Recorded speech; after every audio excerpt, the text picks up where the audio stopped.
Hello, hello, hello. Good morning, good evening, good afternoon. Um, Today, the podcast, got a special request. The series I'll be doing today, I don't know if I'll do a two-part or a three-part, or if I'll just cut it at one, but it's gonna be on young love and why we kind of feel like it isn't working.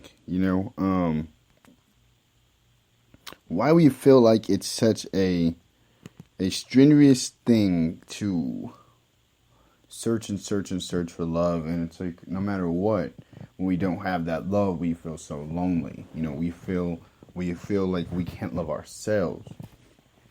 But even in the sense of when we do love ourselves and we give ourselves to another, how long is it lasting?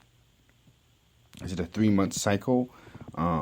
Is it a 6-month, 9-month, a year? What is it like? Why is it that it seems like the majority of us are watching everyone else from one side of the bleachers? Like we're on one side, the majority's on one side, and we're looking across to the away team, and the home team is a bunch of lonely people. You know what I mean? It's a bunch of people who if they wanted to, they probably could work things out or probably be together, but they're not. And then the other side, they're just succeeding, and they're in the few, and they're scattered, and we're just like, we don't get it. Even though we're the home team, even though we're the bigger side, we're lonely. Like, shouldn't it be the opposite? And it's like nowadays, it's like we're all wishing, we're dreaming for someone to love us, to be the final person that, forever becomes reality with.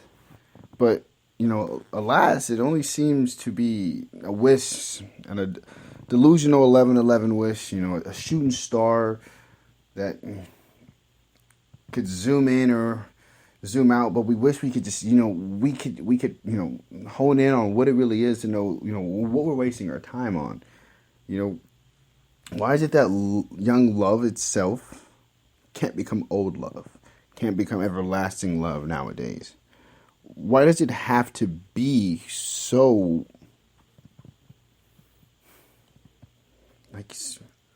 so close to expiration as soon as it starts, Why is it that only, the outliers, or at least not me, is finding love, where are these other feelings?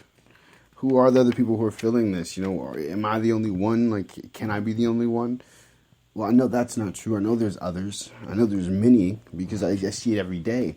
On Twitter, on Facebook, on Instagram. It's like we're all begging and begging and begging to be loved by someone else other than ourselves, And that's like, I feel like we're asking ourselves why we go for the same person or the same type. We go through the same something and fail, and it's just like we fail to learn the lesson. We fail to evolve. How do we end this cycle of pointless love? How do we end the cycle of us continuously just driving ourselves into the dirt, giving someone else another chance just for them to, spit in our face or stab us in the back, and after a while, we got more knives than we can pull. After a while, we keep trying to give ourselves, to someone and not get nothing in return. How is it that we become true lovers? Because from my experience, I've made mistakes. And I know some wounds scar and they don't disappear. But neither does love. So watching or waiting or seeing your forever be without you, it hurts. It's like a death you face endlessly. Something you face a million times each second, that you breathe in, you breathe out, and you go, wow. What am I doing? Why am I alone?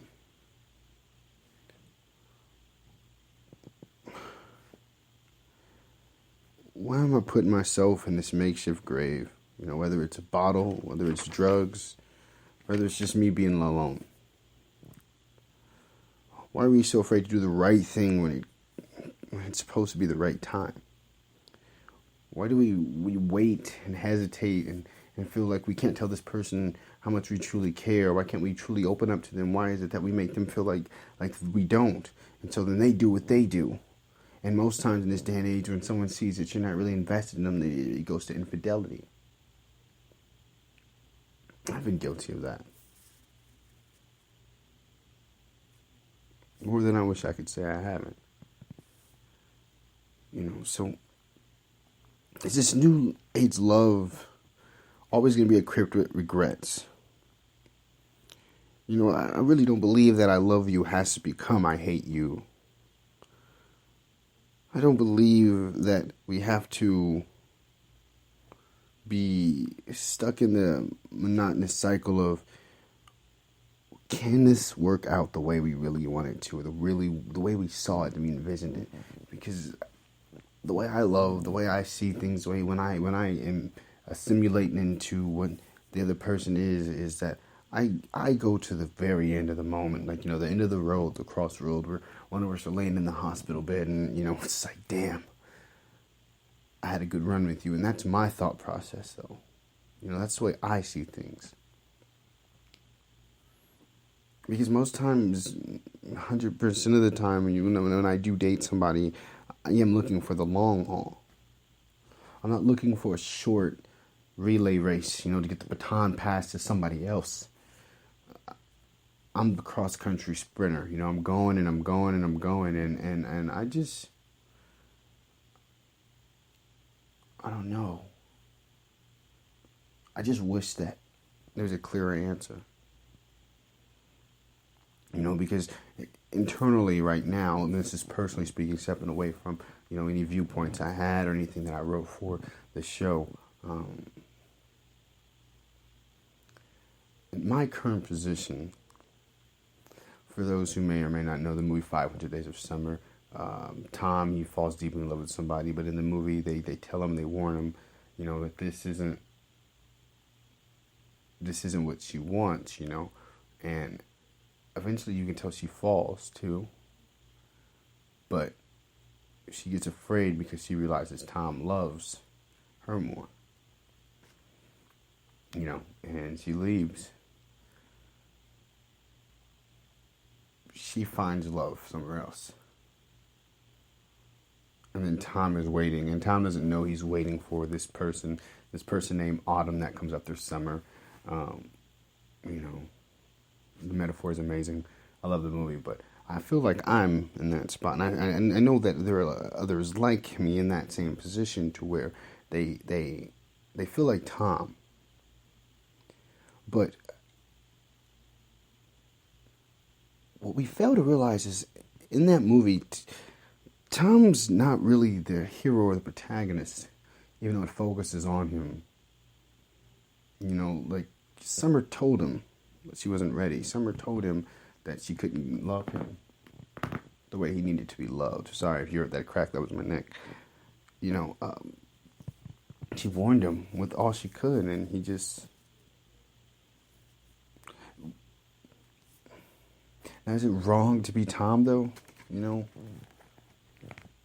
To love and then to know that, you met this person and then the right one?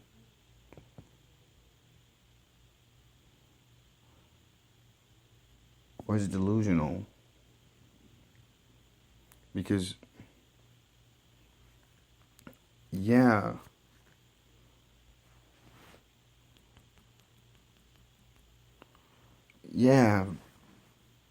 Summer warned him and Summer told him, but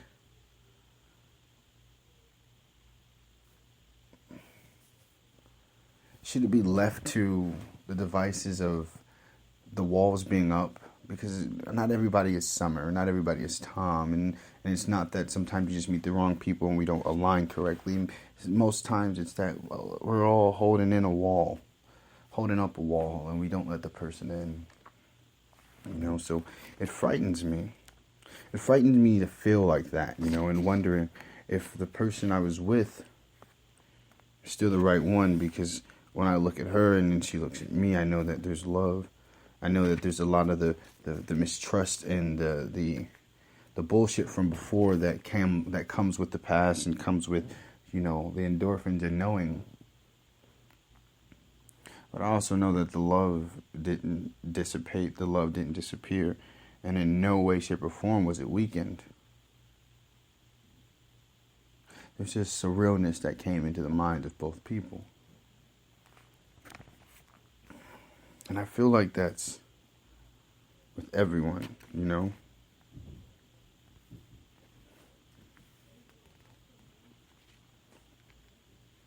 So what's the excuse for now being the imperfect moment in time for us? It seems to always be timing. If the timing is off, it won't work. But I can't believe that. I really won't believe it.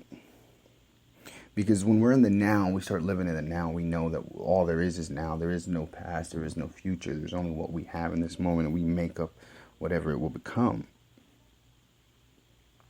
You know, and maybe there are some people who aren't meant to be with us as a whole. And I felt different though, you know what I mean?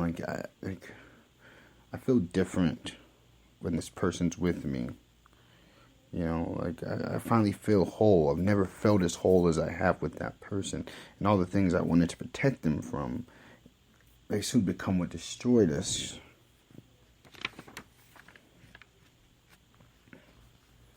Is that something that must be replayed in our minds and our hearts time and time again? Or is it something that is just an illusion, something that we can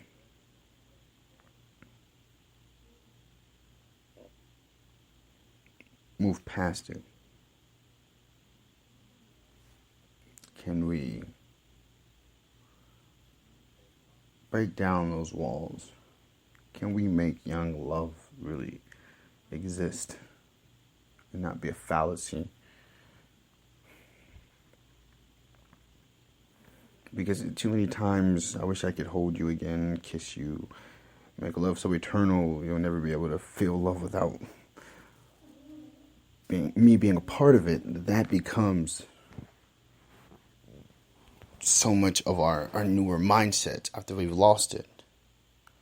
How badly we just yearn for what was before.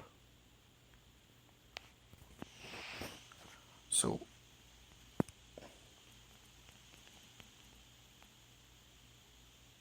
what is it that keeps us from obtaining this love we saw in our parents and our predecessors and those before in the romantic movies, that no matter what they endure and they're able to trump everything, they triumph through the darkness and the pain of it all? Because love isn't crazy, it isn't stupid, it isn't a weak emotion to feel. It's something beautiful, and it's something that should be felt, something that should be embraced. And maybe it's that we're not embracing it. Maybe it's that we're holding it close, so close that we smother it, when we're supposed to be showing it off. Not in the sense of, taking pictures on social media or making this person completely make everything about you, but showing it off to the person that we want to give it to, letting them know we're proud of it, letting them know how much we truly do care, instead of leaving them wondering. Maybe that's where we're failing. Maybe that's where we're lacking.